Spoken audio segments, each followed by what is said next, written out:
Hi fans, thanks for clicking the dreaded D Rose report. Do I look like Triple H? Whew. Must have a hell of a time sleeping. Hey, regarding Raw stars appearing on SmackDown now that the Raw Super shows have been announced, it's believed that they won't be on every Friday episode because of the extra, day of travel they'd have to be doing. So they'll probably go back to normal after a while. And decision to put PM Punk and Triple H on Night of Champions was actually made over the weekend. The match had been penciled in for the Survivor Series, though I think there was still no official word on yet what's keeping Kevin Nash out of working a full-fledged match, but most feel that it'll be resolved soon. It could be money. You never know. Anyway, Nash versus Punk feud was going to lead into Punk versus Triple H, but now the plan to do Triple H versus Punk first, and then Nash versus Punk. Original plans were putting over Punk. So what they were going to do was have at Night of Champions, Punk win over Nash, and since they can't calm Punk down, Triple H has got to take over, get the job done.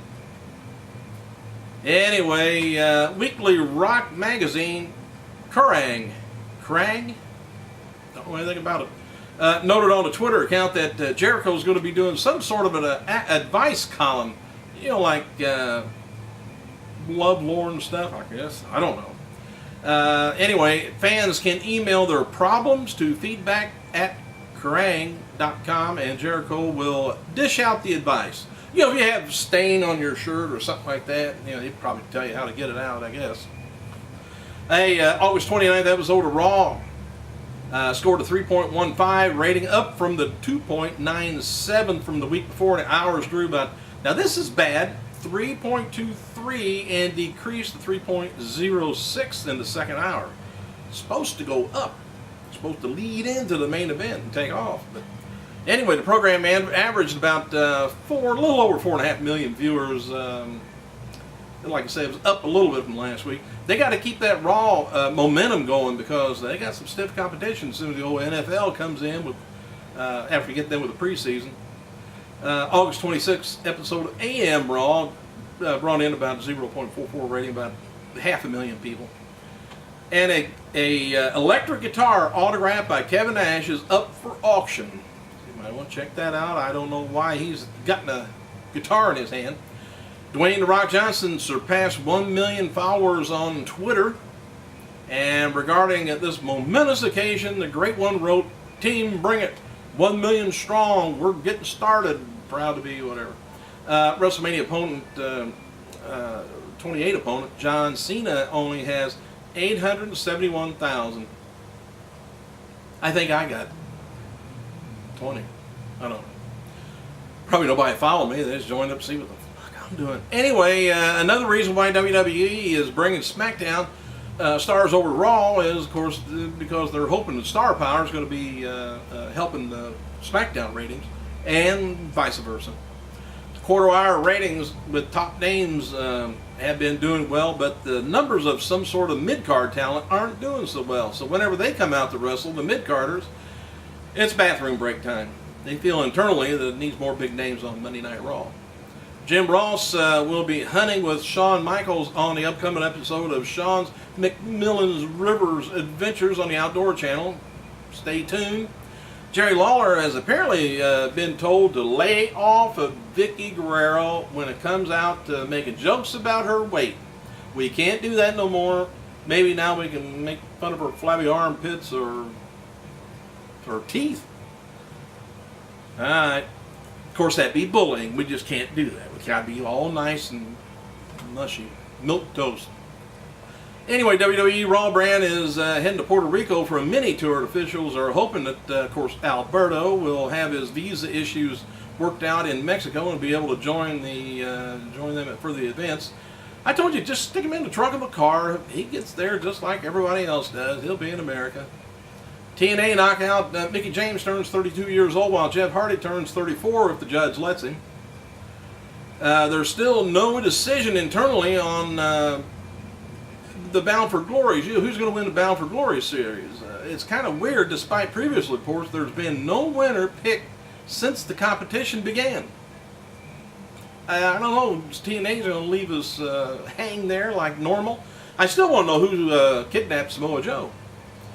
The AAA officials have confirmed that Sting is going to be heading to Mexico for their Heroes Immortals show, October 9th in Monterrey, Mexico. Sting is going to be participating in the TNA invasion angle in AAA. No word yet who's going to be wrestling. This is kind of strange. Former WWE star Edge is going to be returning to SmackDown in September. Ontario's Air Canada Center promoting an appearance from Edge on September 13th for that week's SmackDown airing Friday, September 16th. Air Canada's Center reads, witness the return of Toronto's own R-rated superstars Edge to SmackDown. Edge return to SmackDown coincides with upcoming appearances on Sci-Fi's Haven. And Edge is going to be appearing in 3 consecutive episodes of Haven, airing, looks like September 9th, 16th, and 23rd. The last time he was on there, they did bad ratings. I need to find back 3 more times. So, anyway, the WWE Fan Nation YouTube channel has introduced a new series start called Boring Tag Teams, and apparently playing off of the storyline that David Otunga and Michael McGillicuddy's tag team are boring. Boring teams featured thus so far: Beverly Brothers, I can't agree more with that. Techno Team 2000, Well Done, Doug Furness and Philip LaFond, and more. Check out YouTube /WWE to see the videos. Anyway, Dolph Ziggler tweeted the following on Wednesday, which hopefully isn't anything serious, he says. Getting neck examined, worked on today. Keep your fingers crossed. Legs and everything else. Anyway, an apparent suicide note. I don't know if you guys have been keeping up on this note or not, but there was a apparent suicide note that Matt Hardy released yesterday evening via his YouTube. Has been confirmed as a hoax. Jeff Hardy's wife, Beth, said it steamed with Matt's latest attempt to work the internet as police showed up at her North Carolina residence this evening on a suicide call. She angrily wrote on the Twitter account, when cops show up to your house at 11 p.m. for a suicide call, the fucking joke is over. Matt, stop trying to work the internet.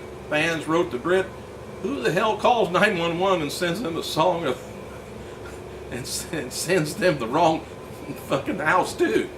She says, she responded, apparently someone that doesn't believe the stupid video, or does believe the stupid video. So anyway, if Matt sent it, which supposedly he did, there's a suicide supposedly video out that he did, and he just got to keep his name out there. And then she wrote, I guess you got what you wanted, Matt. Everyone's talking about you, but then not in a good way. Meanwhile, Shane Helms wrote, don't believe the hype. He continues, says, and please don't bash me for it. I didn't do it. Nothing to do with it. Fayetteville Observer, by the way, North Carolina, published the following article about Matt Hardy. And it went on. They had 30 phone calls coming into 911, talking about the famous Hardy Boys. Alright, anyway, the Marion deputy, I guess, showed up at the house. He said, I shook hands with him and told him, he told me everything was fine. Whatever. Done with that. As noted before, Triple H is going to be wrestling CM Punk in the Night of Champions pay-per-view in just a few weeks. Triple H's return to the ring will actually take place this coming Monday's Labor Day edition of Raw. The commercial aired this past Monday announced Triple H is going to be wrestling on this week's show as a warm-up to Night of Champions. No word yet who's going to be facing, though. It will be Triple H's first match since facing The Undertaker at WrestleMania. So we'll see if he's got any ring rust. Of course, he's going to have to inflate himself again, or he can't move. Thanks for clicking, you guys. I better get out of here before I make anybody else mad. I gotta go.